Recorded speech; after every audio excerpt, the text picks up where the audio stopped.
विद्या जी शाम को बाजार गई तो वह जलेबी लेकर आई। बड़े ही प्यार से वह जलेबी खाने के लिए बैठी।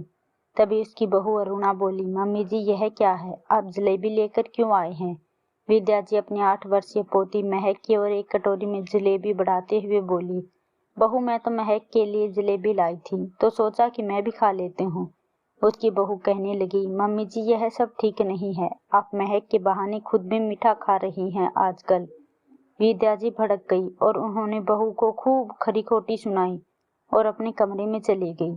उसने सोच लिया था कि अब उन्हें इस घर में नहीं रहना। उस दिन घर में बहुत झगड़ा हुआ। अरुणा खूब रोई कि वह सास का ध्यान रखने की कोशिश कर रही थी, लेकिन वह कुछ भी सुनने को तैयार नहीं थी। श्लोक भी अरुणा पर ही चिल्ला उठा कि तुमने मेरी माँ को परेशान क्यों किया। अरुणा काफी घबरा गई थी क्योंकि उसकी सास ने गांव वापस जाने की जिद पकड़ ली थी और वह किसी की नहीं सुन रही थी। तभी श्लोक ने मजबूरन रात को ही माँ को कार में बिठाया और गांव ले जाकर छोड़ दिया। विद्या जी गांव पहुंचने पर बहुत खुश हुई। उन्होंने सोचा कि अब वह खुलकर अपने हिसाब से अपने पैशन के रूपों पर आराम से रहेगी। उसके जेठ के बेटे प्रकाश ने उन्हें अपने साथ ही रहने के लिए कह दिया था। अब प्रकाश उनका खूब ध्यान रखने लगा। रोज शाम को काम से आते हुए वह उनके लिए तरह तरह की मिठाइयाँ लेकर आता, कभी समोसे तो कभी कचौड़ी लेकर आता था। 2 महीने कब गुजर गए उन्हें कुछ पता ही नहीं चला। विद्या जी के बेटे और बहू उन्हें रोज फोन करके मनाने की कोशिश करते थे, लेकिन वह उनसे ज्यादा बातचीत नहीं करती थी। एक दिन रात को खाना खाने के बाद विद्या जी सोने जा रही थी।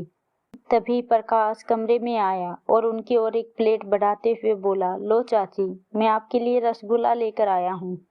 प्लेट में 5 रसगुल्ले देखकर विद्या जी कहने लगी, वाह बेटा, रसगुल्ला तो मुझे बहुत पसंद है, लेकिन इतने ज्यादा रसगुल्ले कौन खाएगा? तो प्रकाश कहने लगा, अरे आप चक्कर तो देखो, आपको बहुत मजा आएगा। विद्या जी रसगुल्ले खाने लगी। 2 रसगुल्ले खाने के बाद उन्होंने कटोरी को वापस रखते हुए कहा, बस बेटा, अब वो नहीं खाया जा रहा, बहुत मीठा हो गया, मन नहीं कर रहा है मेरा। तब प्रकाश ने कहा, चाची, आपको चाचा जी की कसम, प्लीज आप यह 5 रसगुल्ले खत्म करो। मुझे अच्छे से पता है कि आपको मीठा कितना पसंद है और आपने ही तो बताया था कि आपकी बहू वहाँ शहर में आपके खाने पीने पर बहुत रोक लगा रही थी, इसलिए तो मैं रोज आपके लिए कुछ ना कुछ मीठा लेकर आता हूँ। देखिए ना, मैं आपका कितना ध्यान रखता हूँ।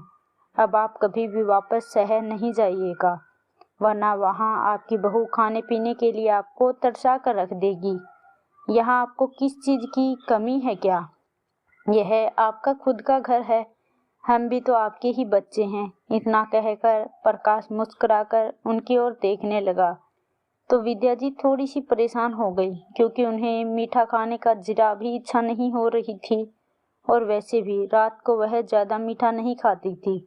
लेकिन रोज शाम को जब प्रकाश काम से वापस आता तो वह उनके लिए तरह तरह की मिठाइयाँ लेकर आता था और रात को सोने से पहले उन्हें खूब सारी मिठाइयाँ खिला दिया करता।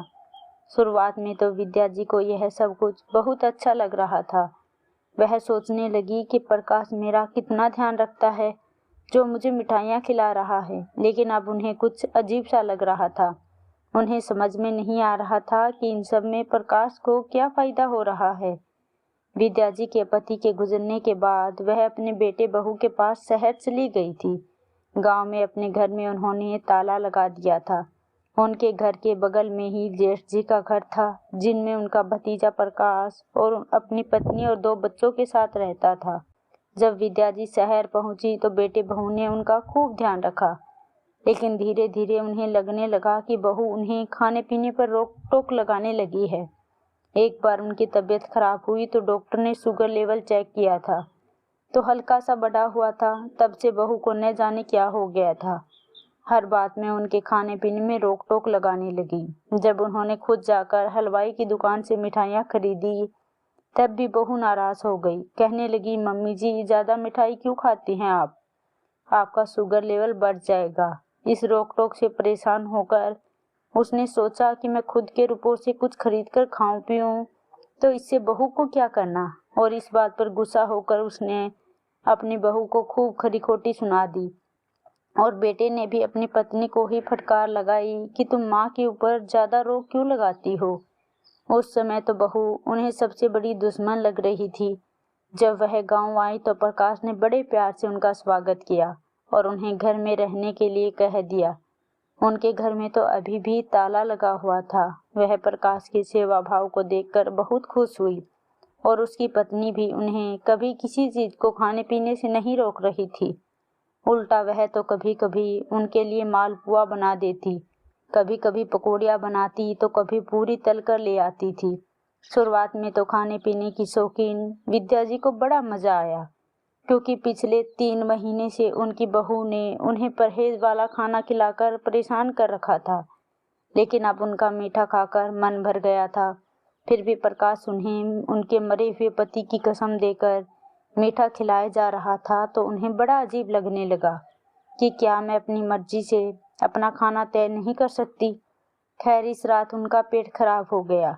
उसके पेट में दर्द भी हो रहा था तो वह थोड़ा टहलने के लिए कमरे से बाहर निकली ताकि छत पर जा सके। लेकिन जब वह प्रकाश के कमरे के बाहर से गुजर रही थी तभी उनके कान खड़े हो गए कि प्रकाश अपनी पत्नी के साथ हंसते हुए बातें कर रहा था और कह रहा था कि वह अपना घर और जमीन हमारे नाम कर देगी, क्योंकि आखिर हम ही तो उनकी सेवा कर रहे हैं। उसके बाद जब उन्हें कई सारी बीमारियां घेर लेंगी और हम उनकी सेवा करेंगे तो हम पूरे मोहल्ले में यह बात फैला देंगे कि हमने ही उनकी सेवा की है। उनके नालायक बेटे बहू तो उन्हें देखने तक नहीं आए, इसलिए उन्होंने अपना घर हमारे नाम कर दिया। उसके बाद हम सारी संपत्ति पर ऐश करेंगे। उन्हें तो बस अपनी चटोरी जीभ की पड़ी है, तो मैं भी इस मौके का फायदा उठा लेता हूँ। तभी उसकी पत्नी भी कहने लगी कि यह अपनी चटोरी जीभ की वजह से जल्द ही हमें मालामाल कर देगी। अब तो विद्या जी के पैरों तले जमीन खिसक गई। वह समझ गई कि उनकी बहू किस तरह से ध्यान रखने की कोशिश कर रही थी और उन्हें वह पसंद नहीं आ रही थी।